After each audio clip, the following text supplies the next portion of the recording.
നമസ്കാരം, ഫോട്ടോത്തിൻ്റെ പുതിയൊരു എപ്പിസോഡിലേക്ക് എല്ലാവർക്കും ഒരിക്കൽ കൂടെ സ്വാഗതം.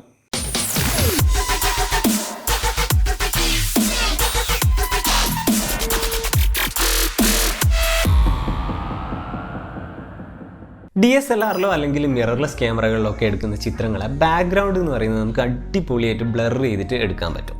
എന്നാൽ നമ്മൾ മൊബൈൽ ഫോണിൽ ചിത്രം എടുക്കുന്ന സമയത്ത് ബാക്ക്ഗ്രൗണ്ട് നമുക്ക് അത്ര കണ്ടങ്ങോട്ട് ബ്ലർ ചെയ്യാൻ പറ്റില്ല. നമ്മൾ മൊബൈൽ എടുക്കുന്ന ചിത്രങ്ങൾക്ക് നമുക്ക് ആ DSLRൻ്റെ ലുക്ക് കൊടുക്കാൻ എന്താ ചെയ്യാൻ പറ്റുക? നമുക്ക് സ്നാപ്സീഡ് ഉപയോഗിച്ചിട്ട് നല്ല അടിപൊളിയായിട്ട് നമുക്ക് ബാക്ക്ഗ്രൗണ്ട് ബ്ലർ ചെയ്തെടുക്കാൻ പറ്റും. ആദ്യം നമ്മൾ ചിത്രം സ്നാപ്സീഡിൽ ഓപ്പൺ ചെയ്യാം. സ്നാപ്സീഡിൽ ഓപ്പൺ ചെയ്ത് കഴിഞ്ഞാൽ എഡിറ്റിങ്ങിൻ്റെ നമ്മളെ ആദ്യത്തെ സ്റ്റെപ്പ് എന്ന് പറയുന്നത് നമ്മൾ ടൂൾസിൽ പോവുക. ടൂൾസിൽ പോയിട്ട് നമുക്ക് ഹീലിംഗ് ടൂൾ സെലക്ട് ചെയ്യാം. ഹീലിംഗ് ടൂൾ സെലക്ട് ചെയ്തിട്ട് നമ്മുടെ ചിത്രത്തിലെ പ്രധാനപ്പെട്ട സബ്ജക്റ്റിനെ അങ്ങോട്ട് മായ്ച്ച് കളയാം. എന്നിട്ട് നമ്മൾ ഓക്കെ കൊടുക്കാം. ഇനി നമ്മൾ എഡിറ്റിങ്ങിലെ രണ്ടാമത്തെ സ്റ്റെപ്സ് നമ്മൾ വീണ്ടും ടൂൾസിൽ പോവുക. ടൂൾസിൽ പോയാൽ നമുക്ക് അവിടെ ലെൻസ് ബ്ലർ എന്ന് പറഞ്ഞിട്ടുള്ള ഒരു ടൂൾ കാണാം. ലെൻസ് ബ്ലർ സെലക്ട് ചെയ്യാം. ലെൻസ് ബ്ലർ സെലക്ട് ചെയ്ത് കഴിഞ്ഞാൽ നമുക്ക് സ്ക്രീനിൽ ഒരു സർക്കിൾ കാണാം. അപ്പോൾ ഈ സർക്കിളിൻ്റെ സൈസ് എന്ന് പറയുന്നത് വളരെ കുറച്ച് വെച്ചിട്ട് ഏതെങ്കിലും ഒരു കോർണറിൽ കൊണ്ടുവയ്ക്കാം. എന്നിട്ട് നമുക്ക് ഇതിൻ്റെ അഡ്ജസ്റ്റ്മെൻറ്റ് ചെയ്യാൻ വേണ്ടിയിട്ട് താഴെ അഡ്ജസ്റ്റ്മെൻറ്റ് ഐക്കണിൽ ക്ലിക്ക് ചെയ്യാം. എന്നിട്ട് ട്രാൻസിഷൻ നമുക്ക് 0 ആക്കി വയ്ക്കാം. അതിനുശേഷം ഇനി നമുക്ക് എത്രത്തോളം ബ്ലർ വേണം എന്നുള്ളത് നമുക്ക് ബ്ലർ സ്ട്രെങ്ത് അഡ്ജസ്റ്റ് ചെയ്തിട്ട് ചെയ്യാൻ പറ്റും. അപ്പോൾ നമ്മൾ ബ്ലർ സ്ട്രെങ്ത് കൂട്ടുന്നതിനനുസരിച്ച് കൂടുതൽ സ്ക്രീനിൽ ബ്ലർ ആവുന്നത് കാണാം. വേണ്ടതായിട്ടുള്ള ഒരു നോർമൽ ലെവലിലുള്ള ബ്ലർ കൊടുക്കുക. ഇനി നമുക്ക് ഈ ബാക്ക്ഗ്രൗണ്ട് എന്ന് പറയുന്നത് നമ്മൾ സബ്ജക്റ്റിനേക്കാളും കുറച്ച് ബ്രൈറ്റ്നസ് കുറഞ്ഞിരുന്നു കഴിഞ്ഞാൽ നമ്മുടെ സബ്ജക്റ്റ് ഒന്നുകൂടെ പ്രൊജക്റ്റ് ചെയ്ത് നിൽക്കും. അപ്പോൾ അതിന് വേണ്ടിയിട്ട് നമ്മൾ ട്യൂൺ ഇമേജിൽ പോയിട്ട് നമുക്ക് ബാക്ക്ഗ്രൗണ്ടിൻ്റെ ബ്രൈറ്റ്നസ് ഒരല്പം കുറയ്ക്കാം. ഓക്കെ, അടുത്താണ് ഈ എഡിറ്റിങ്ങിലെ ഏറ്റവും ഇമ്പോർട്ടൻ്റ് ആയിട്ടുള്ള സ്റ്റെപ്പ്. നമുക്ക് നമ്മുടെ സബ്ജക്റ്റിനെ ചിത്രത്തിലോട്ട് തിരികെ കൊണ്ടുവരണം.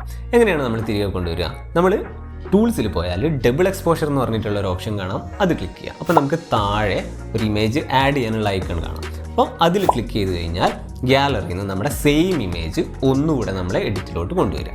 അപ്പോൾ നമ്മുടെ ഇമേജ് വന്നു കഴിഞ്ഞു. അപ്പോൾ നമുക്കിവിടെ ഒപ്പാസിറ്റി കുറവാണ്. അപ്പോൾ നമ്മൾ ഒപ്പാസിറ്റി നമുക്ക് അഡ്ജസ്റ്റ് ചെയ്തിട്ട് നമ്മുടെ ചിത്രത്തിനെ ഫുള്ളായിട്ട് കറക്റ്റായിട്ട് വ്യൂ ചെയ്യുന്ന അവസ്ഥയിലേക്ക് കൊണ്ടുവരിക. അതിനുശേഷം ടിക്ക് ബട്ടൺ ക്ലിക്ക് ചെയ്യാം. ഓക്കെ, ഇപ്പോൾ നമുക്ക് നമ്മുടെ സബ്ജക്റ്റും വന്നു. അതിൻ്റെ ബാക്ക്ഗ്രൗണ്ടിൽ നമ്മൾ ബ്ലർ ചെയ്ത ഇമേജ് ഉണ്ട്. നമുക്ക് ആക്ച്വലി സബ്ജക്റ്റ് വേണം, എന്നാൽ സബ്ജക്റ്റിൻ്റെ ചുറ്റുമുള്ള ഭാഗങ്ങളൊക്കെ മായ്ച്ച് കളയണം. ടോപ്പിൽ പോയാൽ ഈ ഒരു ഐക്കൺ കാണാം. അതിൽ ക്ലിക്ക് ചെയ്യാം.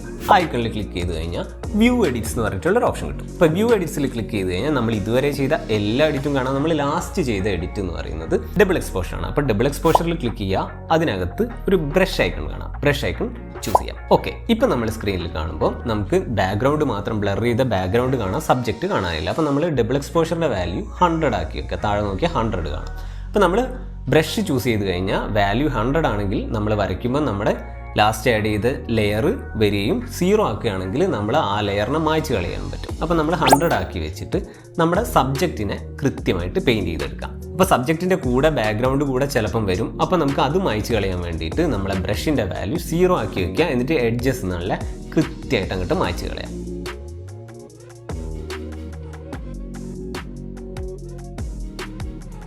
അതിനുശേഷം നമ്മൾ ഓക്കെ കൊടുത്തു കഴിഞ്ഞാൽ നമ്മുടെ സബ്ജക്റ്റ് ഫോക്കസ് ആയിട്ടിരിക്കുകയും ബാക്ക്ഗ്രൗണ്ട് നല്ല അടിപൊളിയായിട്ട് ബ്ലർ ചെയ്തിട്ടിരിക്കുകയും ചെയ്യും. ഇവിടെ നമ്മൾ എഡിറ്റ് നിർത്താൻ പാടില്ല.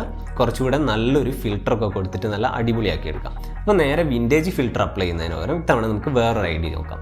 നേരെ പോയാൽ അവിടെ ഗ്രെയിനി ഫിലിം എന്ന് പറഞ്ഞിട്ടുള്ള ഒരു ഓപ്ഷൻ കാണാം. ഗ്രെയിനി ഫിലിം നമ്മൾ പൊതുവേ യൂസ് ചെയ്യാറില്ല, കാരണം അതിൻ്റെ അകത്ത് ആ ഗ്രെയിൻ എഫക്ട്സ് നമുക്ക് അധികം ഇഷ്ടപ്പെടാറില്ല. അപ്പോൾ നമ്മൾ ആദ്യം ചെയ്യുക, ഒരു എഫക്റ്റ് അപ്ലൈ ചെയ്തിട്ട് ഗ്രെയിൻ വാല്യൂ 0 ആക്കി വയ്ക്കാം. അതിനുശേഷം നമുക്ക് ഈ ഫിൽറ്റർ മാറ്റി യൂസ് ചെയ്ത് കഴിഞ്ഞാൽ ഈ ചിത്രത്തിന് പറ്റിയ നല്ലൊരു അടിപൊളി ഫിൽറ്റർ നമുക്ക് ചൂസ് ചെയ്യാൻ പറ്റും. അപ്പോൾ ഇനിയും വേണമെങ്കിൽ നമുക്ക് ഈ ചിത്രത്തിൽ നല്ല ലെൻസ് ഫ്ലെയർ ഒക്കെ ആഡ് ചെയ്തിട്ട് ചിത്രത്തിനെ കൂടുതൽ അടിപൊളിയാക്കി മാറ്റാൻ പറ്റും. അപ്പം നിങ്ങളെ ഐഡിയക്ക് അനുസരിച്ച് ബാക്കി എഡിറ്റുകൾ കൂടെ ചെയ്തിട്ട് നിർത്താം. അപ്പം ഇന്നത്തെ എഡിറ്റിംഗ് നിങ്ങൾക്ക് ഇഷ്ടമായെങ്കിൽ ഞങ്ങൾക്കൊരു തംസപ്പ് തരിക, കമൻറ്റ് ചെയ്യുക, ചാനൽ സബ്സ്ക്രൈബ് ചെയ്യുക. അപ്പം വീണ്ടും പുതിയൊരു എഡിറ്റിങ്ങുമായിട്ട് അടുത്ത എപ്പിസോഡ് കാണാം. See you guys, by.